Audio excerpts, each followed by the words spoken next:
Hello again, everybody, and welcome to another edition of the Inside Lowell Daily Pulse. I'm your host, Teddy Panos, coming to you from the WellPoint Studios here in downtown Lowell on this Thursday, January 30th, 2025. Another edition of the Daily Pulse, and another edition where my special guest is, once again, the empty chair. It happened to me yesterday when Lowell City Councilor Paul Ratayem came down with a last-minute illness. Today, I was supposed to be joined by Madame President Danielle McFadden from the Greater Lowell Chamber of Commerce. Unfortunately, as those of you with kids knows, sometimes those kids bring something home from school and it changes your schedule. So we'll reschedule Madame President. We'll reschedule Danielle, talk about her school committee candidacy, talk about some of the other things happening around here, and we certainly wish a nice speedy recovery to her child, and hopefully it doesn't spread throughout the rest of the McFadden household, and hopefully it doesn't come anywhere near my household either. Knock on wood. I've been lucky up until this point.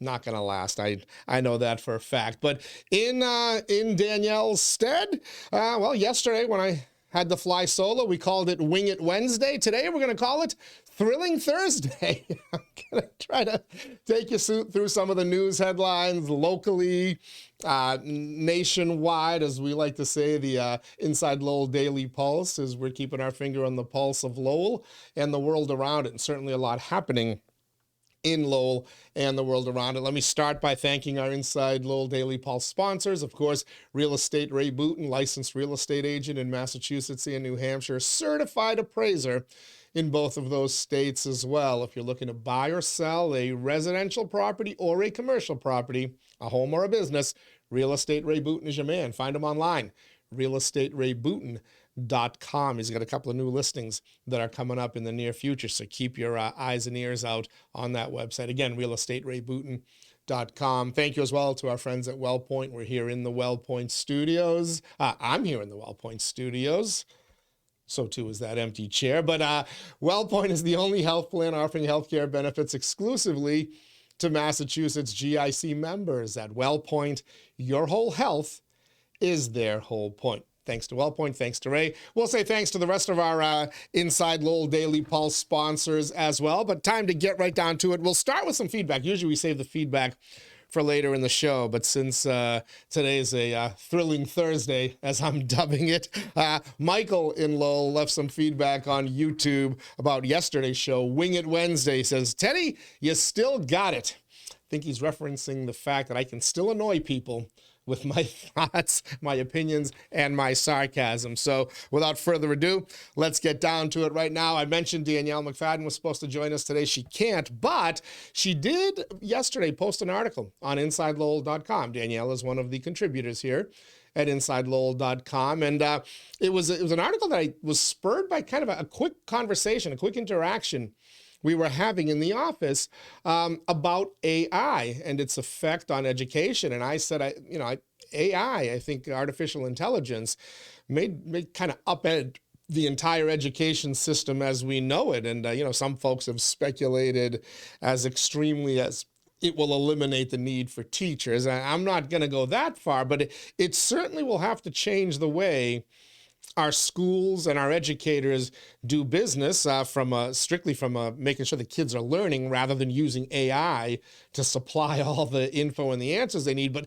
how do you incorporate it without, running into some of those pitfalls, right? Making sure the students are doing some work rather than relying on AI. And Danielle penned a pretty thoughtful column about that. I'd encourage everyone to head on over at some point. Go to InsideLowell.com and look at it. The article is titled AI, Innovation, and Education, How Lowell Can Lead the Way. And it's her thoughts on how the city of Lowell and the Lowell Public Schools can use that to their advantage. And there's some interesting points in there, especially given that much of the UMass Lowell Link Development Project, a lot of those companies, a lot of those industries coming in are AI industries, artificial intelligence. And if we can somehow continue this partnership of linking, pardon the pun, Lowell Public Schools to the university, take advantage of the advances that UMass Lowell and these companies will be making in AI and get our kids firsthand knowledge, training, etc., before anybody else does. We're going to give our kids, we have a chance to give our kids a competitive advantage. Again, head over, read it, InsideLowell.com. The article's called AI, Innovation and Education, How Lowell Can Lead the Way. And it was penned by our friend Danielle McFadden, president of the Greater Lowell Chamber of Commerce, and of course, Lowell School Committee candidate who was supposed to join us today, but we'll reschedule with her next week.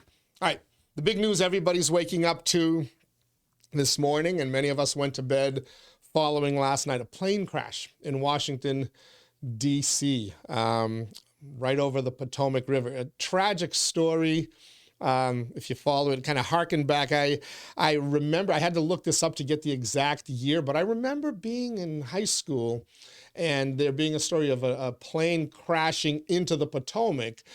Turns out it was 1982, January 13th of 1982. So almost exactly 23 years ago.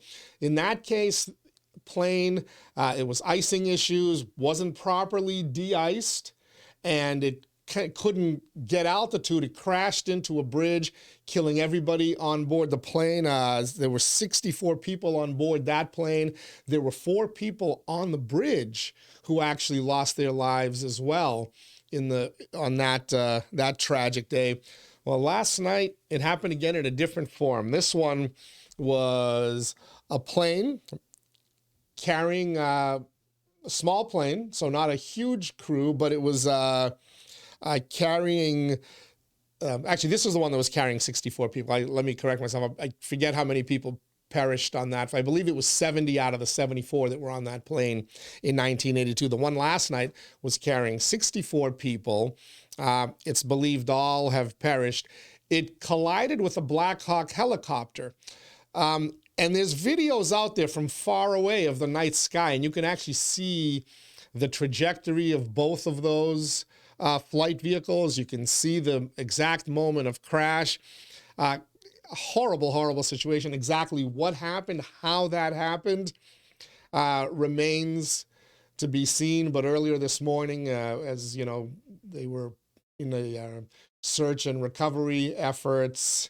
They were rescue and recovery efforts, I should say. They now there was a report that everybody aboard that flight has perished. There were some members of the United States Figure Skating Association who were flying back from a competition in the Midwest. There were a couple of well-known Russian skaters on that plane as well. Our hearts go out to everybody involved in that and all 4 members of the Black Hawk helicopter that was involved in the collision. As is the case on Twitter, these videos started circulating, and immediately you started to see the commentary coming in and out. And a buddy of mine, one of my morning show mensches that I used to reference all the time when I was on radio, they kept me informed of things going on, put out a quote in our thread, and he said, "Here comes the DEI air traffic controller versus the Trump government cutback battle." In other words, he was saying there'll be a quick rush to blame either Trump for doing cutbacks, which we don't know if they have yet or not, versus the incompetent hiring of DEI air traffic controllers in Washington, D.C. There was actually an article in the Washington Post, I believe, about some of the people, some of the complaints that they were hiring air traffic controllers who weren't necessarily the most qualified, but they were being hired for other reasons, as was kind of the push during the whole DEI era before it was recently banned, quote unquote, banned by the Trump administration. Well, as my buddy predicted, here comes the battle. Sure enough, at 12:19 a.m., bright and early in the morning, the clock had barely struck midnight, there was our president himself, Donald J. Trump, posting on his Truth Social, reposting it at 1:14 a.m., about an hour later on his Twitter account. The airplane was on a perfect and routine line of approach to the airport. The helicopter was going straight at the airplane for an extended period of time. It is a clear night in all caps. The lights on the plane were blazing. Why didn't the helicopter go up or down or turn? Why didn't the control tower tell the helicopter what to do instead of asking if they saw the plane? This is a bad situation that looks like it should have been prevented. Not good. All right, so he didn't come out and say my buddy's prediction there, but I got a hunch you're going to hear it start playing out. It already has on social media, on X/Twitter, Facebook, everywhere else. We'll see how this, surprisingly, this was actually kind of reserved for Donald Trump. I hope he doesn't go down that path. I've read a lot more this morning on the incident, and some folks were explaining how this accident could have happened, explaining that, look, there's human beings involved. And sometimes those human beings make errors, human error. Was the error in the control tower? Was the error on the flights? Somewhere in the helicopter, somewhere in the airplane. Tragic accident. Unfortunately, they happen from time to time. And hopefully we can learn what caused it, find ways to avoid them in the future. We've gotten better at de-icing our planes and not flying in certain conditions and making sure they're ready to take off and land properly in certain weather conditions since that crash into the Potomac in 1982. Let's hope we can make the same progress here again. All right, you're tuned into the Inside Lowell Daily Pulse, the Thursday, January 30th edition of the Daily Pulse. I'm your host, Teddy Panos, here in the WellPoint Studios. My guest today, the chair, sitting here, was supposed to be Danielle McFadden from the Greater Lowell Chamber of Commerce. Had one of her kids come down with something. We're going to reschedule with her probably next week. But in place of Danielle today, you're getting a thrilling Thursday, as I'm calling it. It's not yesterday's Wing It Wednesday. It's today's thrilling Thursday, where we're going to run down some stories and have a little fun, especially with the Washington, D.C. confirmation hearings from yesterday. A couple of moments that I was shaking my head going, oh my God, this is the United States Senate, the most exclusive club in the world, only 100 members. And this is what's happening in there. First, let's tell you about our Inside Lowell Daily Pulse sponsors, Real Estate Ray Booten, of course, licensed realtor, Massachusetts and New Hampshire, certified appraiser in both states. If you're looking to buy or sell a home or commercial property, Real Estate Ray Booten is your man. RealEstateRayBooten.com is your web address. You can also find them on social media, Facebook, etc. We're coming to you from the WellPoint Studios today. WellPoint is the only health plan offering healthcare benefits exclusively to Massachusetts GIC members. At WellPoint, your whole health is their whole point. Thanks to my friends at Washington Savings Bank, banking that feels like home. Make the switch now to Washington Savings Bank, and that's my cue. Take a little sip of water or whatever's in that cup. From the beautiful cup, courtesy of our friends at Washington Savings Bank. If you make the switch now, you'll get yourself an AAA Emergency Roadside Kit. TMI Properties, another part of the Inside Lowell podcast family. Quality and value at every price point. Find your perfect space at TMI. Mahoney Oil, providing warmth and protection to Greater Lowell and Southern New Hampshire since 1925. Could use some of that warmth and protection. 24-hour emergency service at Mahoney Oil. Greater Lowell Community Foundation, improving the quality of life in Greater Lowell through impactful, strategic philanthropy. They're the newest member of our Inside Lowell family. Francis E. Prevention Insurance, the agency Greater Lowell has counted on since 1982. And by the Massachusetts Pirates, bringing all the hard-hitting action and excitement of arena football to the Mill City and continuing to sign more and more explosive offensive players. They were a fun team to watch last year. Tremendous offense. They had an ESPN top play of the day from one of their wide receivers. A great catch in the end zone. Happened literally right in front of me last year. Can't wait to see what they have in store for us this year. All right, a couple of updates on a couple of news stories that we brought you recently on InsideLowell.com. Tai Chan, Lowell High alum, who also played football at Lawrence Academy, was at Notre Dame, made it all the way to the national championship game with the Fighting Irish. We reported earlier in the week that he had entered the NCAA transfer portal, which allows players to switch from one school to another without losing any eligibility. Tai Chan has made his decision. He's chosen the University of Connecticut, UConn. He'll be playing a little closer, much closer to home, continuing to play Division I football and hopefully getting some more playing time to develop his skills and see where that takes him in the future. Highly touted prospect and recruit. When he went to Notre Dame, he was recruited by multiple schools, Michigan, Boston College, etc. There was some talk. We had reported that his preferred landing spot was BC. Whether BC returned that interest, new coach now at BC, Bill O'Brien, the former Patriots offensive coordinator and whatnot. But did he have any interest? We don't know, but Ty Chan has chosen the University of Connecticut. 𝐖𝐞𝐥𝐥𝐩𝐾 𝐒𝐭 who we talked about on Monday with Marty Laurie, the newest candidate in the Lowell City Council race. There was some speculation. Is he running at large or is he running for a district seat? His address on his campaign committee page is a South Lowell address. And there was some talk about how long had he lived there, etc. Well, that's moot. 𝐖𝐞𝐥𝐥𝐩𝐾 on Facebook Tuesday, and then we reported it as well shortly thereafter, has decided he is going to mount an at-large campaign. So the three incumbents who are all believed to be seeking re-election, Rita Mercier has confirmed it to us, Vesna Noon, we'll see if we can get confirmation from him, and Eric Gitcher as well, are thought to be seeking re-election to those three seats, the three top vote getters last time around. 𝐖𝐞𝐥𝐥𝐩𝐾 is one of their challenges. Ricky Thatch has also formed a campaign committee, young kid, either from the Acre or the Lower Highlands. I'm not sure where the line of demarcation is there. He declared his candidacy back in last October. We haven't heard from him since, but he's thought to be in the race. Who else? Keep following InsideLowell.com. Make it part of your daily news routine, so you can be up to date on all the latest goings on in the city of Lowell and especially on its political scene. Last but certainly not least, on the local side, this one's a personal announcement for me. The Megan House Foundation, which this year, 2025, is celebrating 10 years of making a difference in the lives of young women in recovery. It's a cause near and dear to my heart. I served on the board. I still do work as doing some communications development for them, helping them raise money, do communications.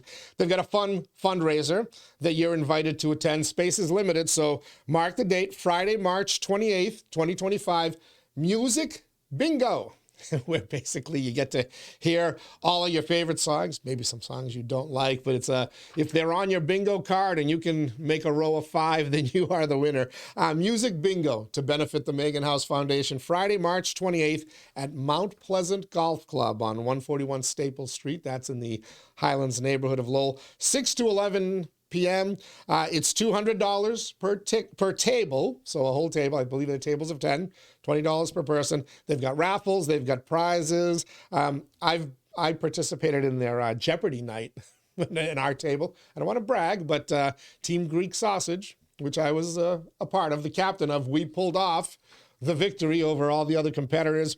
Maybe we'll get a team together for Music Bingo. But 6 to 11 p.m., Friday, March 28th, to benefit the Megan House Foundation. Contact Carlene Richardson at carlene.richardson@themeganhouse.org or call 978-606-9955. There's the flyer. It's on our Facebook page, Inside Lowell Facebook. You can see that, get all the information. We'll get it up on our Twitter account, on Instagram as well. I posted it bright and early this morning, right before I started getting the kids ready for school. So there's some things happening locally. All right. Happening in Washington, D.C. Today, the confirmation hearings for President Trump's cabinet appointees continue. Kash Patel, the FBI director, he's FBI, not Justice Department. He's FBI director. He's already started his testimony. It's believed Tulsi Gabbard will begin hers later. That will be the interesting one, folks. And by most pundits will tell you is the diciest one as to whether she's approved or not. There's even some effort to try to do some of it in secret, especially the deliberations and voting. Why do anything in secret? Come on, folks. We don't need to do anything in secret. We can do it publicly. Let people see where you stand. What are you afraid of? Come on, national security is not going to be put at risk based on anything that these folks are deciding, unless, of course, you believe that onesies are a matter of national security. I kid. Did you watch some of the hearings yesterday? Robert F. Kennedy Jr., RFK, the member of the Camelot clan, the Kennedy family, an American political dynasty who made the treasonous decision to decide to challenge the sitting president, Joe Biden, as a Democrat, got iced out. Democrats wouldn't even have a competitive primary process. Iced out Robert F. Kennedy Jr. So he ran as an independent, mounted an independent campaign. And then when Democrats fought his ability to get on the ballot in many states, he said, you know what? Screw it. I'm going to align myself with Donald Trump. And he did. And now Donald Trump has nominated him for Secretary of Health and Human Services. And it's all these things are coming out now. The Kennedy family is chopping away at him. We talked about it a little bit yesterday on the Daily Pulse. Now everybody else is going, he's anti-vax, he's anti-this, he's a predator, he's a this, he's that, all the typical stuff that comes out. Rather than have legitimate policy discussions, this is the kind of stuff that we get. And it became surreal yesterday when two nearby senators, one from the Commonwealth of Massachusetts, Elizabeth Warren, did her questioning of Robert F. Kennedy Jr. And then when everybody's favorite Marxist, Bernie Sanders, don't get triggered by that. He loves socialism and Marxism. The guy had big praisings for Russia and Cuba. So, you know, that's his words, not mine. But Bernie Sanders, Bolshevik Bernie, as he's known in certain quarters, had a really, really intense line of questioning for Robert F. Kennedy Jr. yesterday, and it involved onesies. Yes. I kid you not, folks. I kid you not.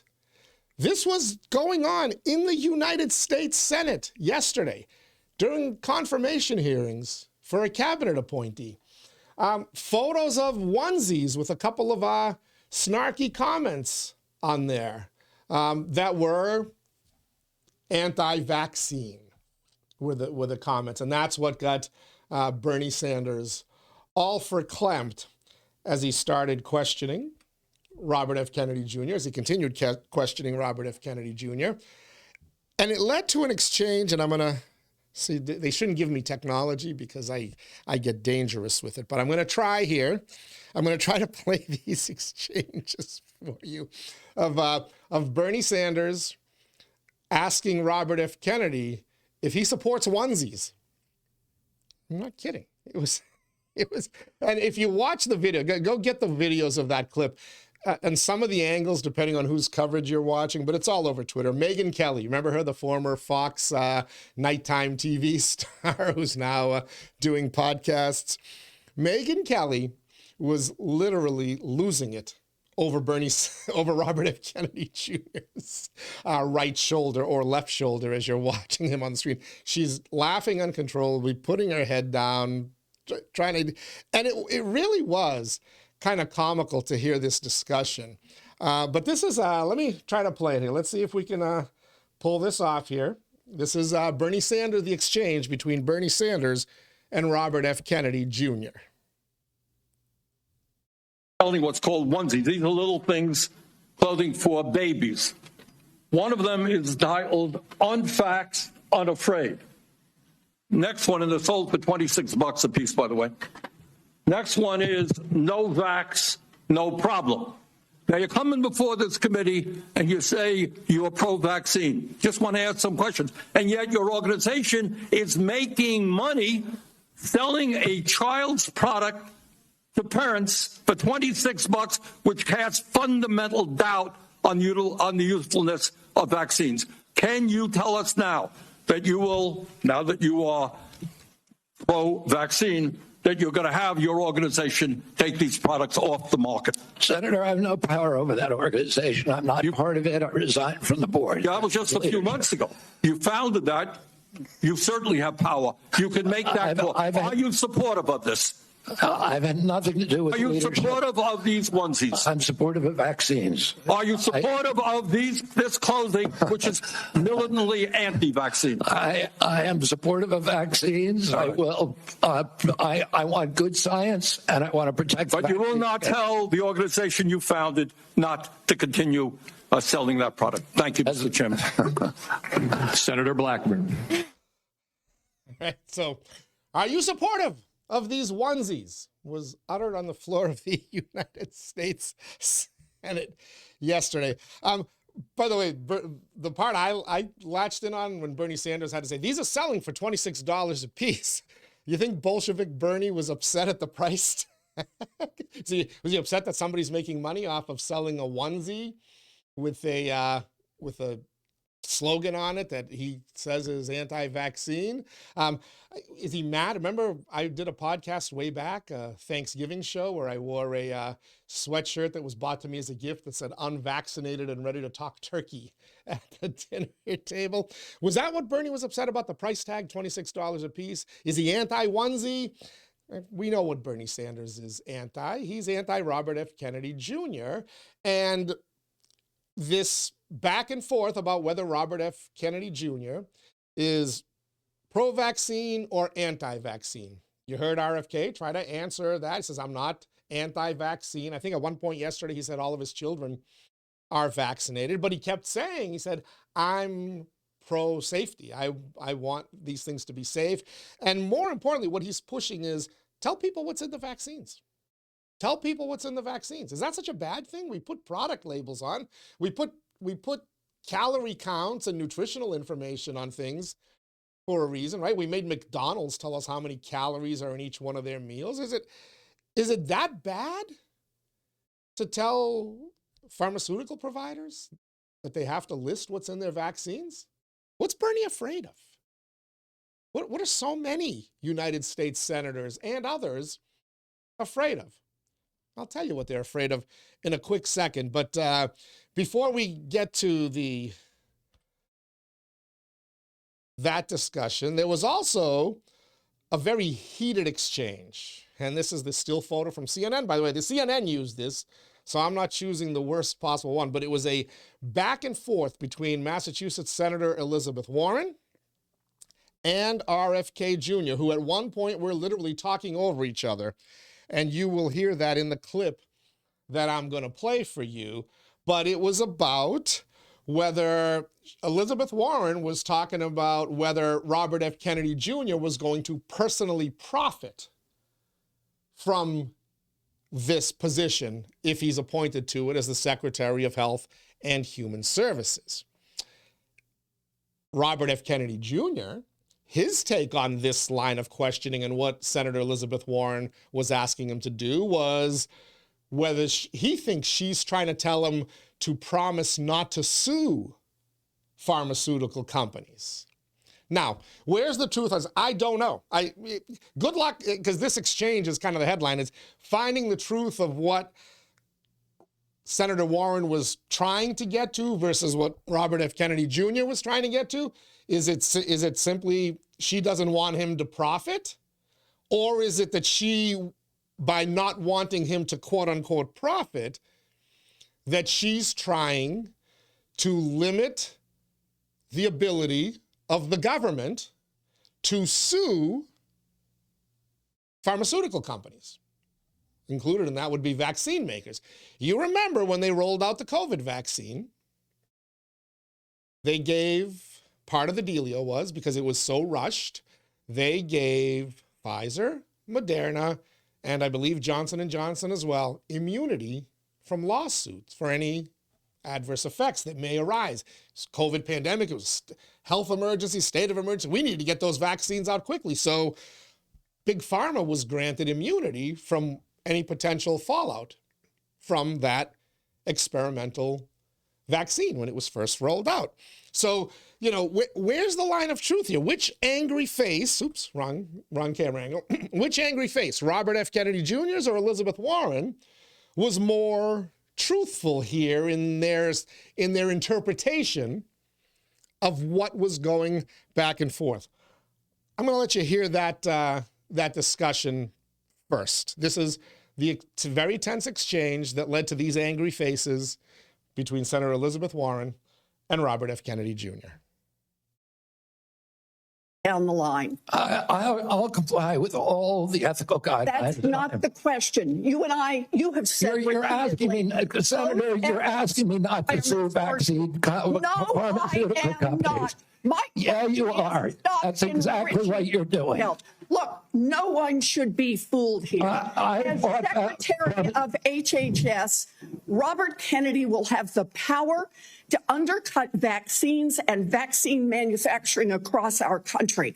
And for all of his talk about follow the science and his promise that he won't interfere with those of us who want to vaccinate his kids, the bottom line is the same. Kennedy can kill off access to vaccines and make millions of dollars while he does it. Kids might die, but Robert Kennedy can keep cashing in. Senator, I support vaccines. I support the childhood schedule. And that was the exchange there. Again, two totally different interpretations. Who's right, who's wrong? Is the truth somewhere in the middle? Does Elizabeth Warren, Senator Elizabeth Warren, want to forbid the government, a.k.a. if he's appointed, Robert F. Kennedy Jr., from suing pharmaceutical companies, Big Pharma? Or is Robert F. Kennedy looking to profit off of it? Each tells you a completely different interpretation of what that exchange was about. Who's telling the truth? Who's not? Well, let me kind of give you my thoughts on it. First of all, Big Pharma. The likes of Elizabeth Warren and Bernie Sanders, the American left, that's where opposition to Big Pharma came from, right? The evils of Big Pharma came from the Democratic Party, the American left. Big Pharma was profiting off the backs of the American people, overcharging for products that weren't needed. But we're against profit. Listen to Bernie, listen to Elizabeth Warren when they talk about the finances of big pharmaceutical companies, railing against their profits. But make any effort to question Big Pharma and actually change something? Got some data here from regarding, this is campaign donations from Big Pharma and their PACs, political action committees, to members of Congress from 1990 through 2024, a 34-year period. Big Pharma lobbying and making direct campaign contributions to members of the United States Senate. Now, you'll notice that across the board, Democrats and Republicans are equally represented there. Some of the numbers will be skewed heavily for certain candidates, but look, these candidates ran for president. And naturally, Big Pharma's trying to hedge their bet. That's why any lobbyist, that's why any corporation that gives money will distribute it 50-50 or 60-40, because they're hedging their bets in case somebody else wins. They don't want to be completely marginalized and get a quote-unquote kook like Robert F. Kennedy Jr. looking into their business.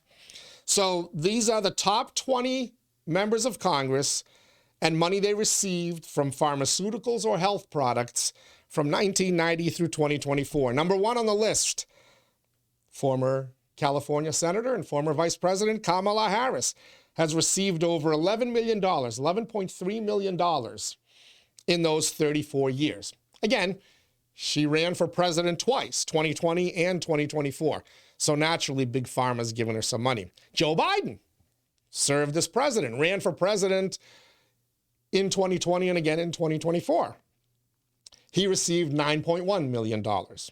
Number three on the list, Barack Obama, receiving over $6 million from 1990 to 2024. Hillary Clinton, see a pattern here? Not only was a U.S. senator like Barack Obama, but ran for president. Unsuccessfully twice, mind you. But anyway, $4.6 million.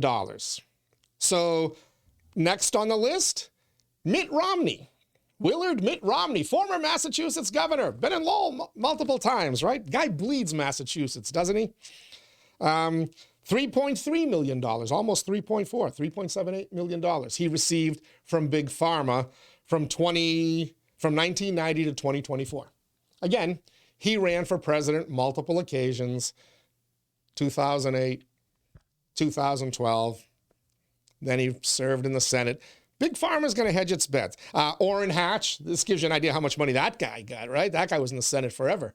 $2.878 million he received. Somebody named Anna Eshoo, from a Democrat from California. I think that's a congresswoman, isn't it? Kevin McCarthy, Republican from California, Speaker of the House, receiving $2.2 million. Frank Pallone Jr., Democrat from New Jersey, over $2 million. Bob Casey, the defeated incumbent from Pennsylvania, over $2 million. Mitch McConnell, the Senate president on multiple occasions from 1990 through 2024. Republican from Kentucky, over $2 million. And there's a bunch of, next in line, Bernie Sanders. So 1, 2, 3, 4, 5, 6, 7, 8, 9, 10, 11, 12. 12th on the list, behind 5 presidential candidates, is Senator Bernie Sanders from Vermont. $1.953 million from pharmaceutical companies he received in campaign donations. Bernie prided himself on small donations, right? He was a man of the people. When he ran for president twice, he raised small amounts of money from a bunch of different people, and he did. But he also raised $1.953 million from Big Pharma. Brett Guthrie, Fred Upton, Raphael Warnock, Democrat from Georgia, Richard Burr, Republican, North Carolina, Patty Murray, Scott Peters, Charles Schumer, another name, right? Influential, president of the Senate. Robert Menendez, going to jail, received some money. Elizabeth Warren's received $1.224 million and a little extra change from pharmaceutical companies in campaign donations. Elizabeth Warren ran for president. Bernie Sanders ran twice. She ran once, I believe, in 2020. She didn't dare challenge Hillary like Bernie Sanders did in 2016, but she got big money from Big Pharma. How are they supposed to make any kind of decision on issues that Big Pharma is involved in? Or, in the case of Robert F. Kennedy Jr., he's very publicly said he's going to upset the apple cart when he gets in there. He's going to make these vaccine providers tell you what's in the vaccines. We wanted to get the lead out of houses. I mean, we should listen to him, maybe. Get the red dye out of our cereal, get the lead out of our paint in our houses, wherever else it might be. See if the YouTube algorithm catches that one. You're smart. You know what I'm saying, right? Right? We want to get the lead out. But that angry face, would that angry face really be upset about somebody profiting off suing Big Pharma? Or would she be upset about just simply suing Big Pharma? Why such anger? Why such anger? And of course, Bernie, you heard the exchange there. Do you support these onesies? He said to RFK Jr. Are they in any way swayed by the $1.9 million, almost $2 million that Bernie Sanders received, and the more than $1.2 million that Elizabeth Warren received from Big Pharma? Did that affect the way they look at RFK and the changes that he's looking to make? He said, we're going after Big Pharma, which I thought we all wanted. I bet if you did a poll, should the United States government crack down on Big Pharma?